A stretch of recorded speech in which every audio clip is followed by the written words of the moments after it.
మాఫియాతో దేశం దృష్టిని తన వైపుకు తిప్పుకున్న వ్యక్తి గాలి జనార్దన్ రెడ్డి. రీసెంట్ గా తన కూతురి పెళ్లి అత్యంత వైభవంగా 100 కోట్లకు పైగా ఖర్చు చేసిన విషయం అందరికీ తెలిసిందే. అయితే ఇప్పుడు కొత్తగా ఓ హాట్ న్యూస్ తెలుగు చిత్రసీమలో వినిపిస్తోంది. అది గాలి జనార్దన్ రెడ్డి కొడుకు కీర్తిరెడ్డి హీరోగా ఎంట్రీ ఇవ్వనున్నాడనే వార్త. తెలుగులో ఓ బడా దర్శకుడితో గాలి జనార్దన్ రెడ్డి కొడుకు సినిమా అరంగేట్రం ఉంటుందని, దీనికి సంబంధించి ఆల్రెడీ చర్చలు కూడా జరిగిపోయాయని సమాచారం. ప్రస్తుతం హీరోగా నిలబడటానికి కావలసిన ఫైట్స్, డాన్స్ నేర్చుకునే పనిలో కీర్తిరెడ్డి ఉన్నాడని, త్వరలో అతడి సినిమా అరంగేట్రం ఖాయమనే వార్త ఇప్పుడు టాలీవుడ్ ఇండస్ట్రీలో గట్టిగా వినిపిస్తోంది. ఈ సినిమాని భారీ బడ్జెట్ తో తీసే ప్లాన్ జరుగుతున్నట్లు కూడా సమాచారం ఉంది.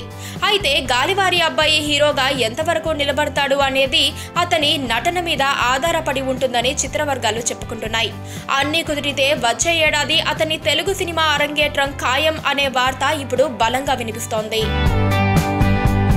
పక్కనే ఒక గంట సింబల్ కనిపిస్తుంది కదా, దాన్ని నొక్కారనుకోండి, మేం చేసే వీడియో అప్డేట్స్, నోటిఫికేషన్స్ అన్నిటితో మీ డివైస్ లో వాలిపోతాం.